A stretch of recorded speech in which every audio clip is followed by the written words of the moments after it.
Hi అండి అందరికీ. ఇవాళ జెండా వందనం కదా! నేనైతే నా బిడ్డనైతే ఇట్లా సింపుల్‌గా రెడీ చేస్తున్నా. నా బిడ్డకైతే ఎక్కువ గాజులేసుకోవడం, దండలేసుకోవడం, పెద్ద పెద్ద బొట్లు పెట్టుకోవడం అయితే నచ్చదు. ఇట్లా సింపుల్‌గా ఉండడం ఇష్టం. అందుకే సింపుల్‌గా రెడీ చేస్తున్నా. మేము చిన్నగున్నప్పుడైతే జెండా వందనం వస్తుందంటే అసలు నిద్రనే పట్టకపోతుండే నైటు.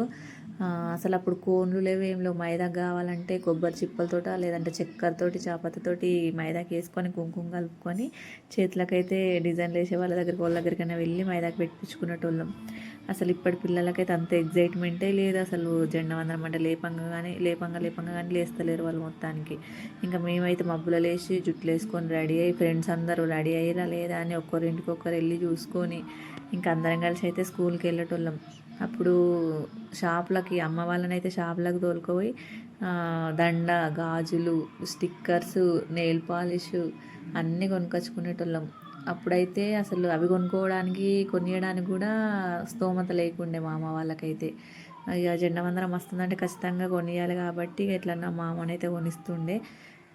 ఇప్పటి పిల్లలకైతే ఇవన్నీ ఏం తెలవదు పాపం. వాళ్ళకి అన్నీ దగ్గరికి తీసుకొచ్చిస్తున్న కొద్దీ ఆ విలువనైతే తెలుస్తలేదు ఈ పిల్లలకైతే.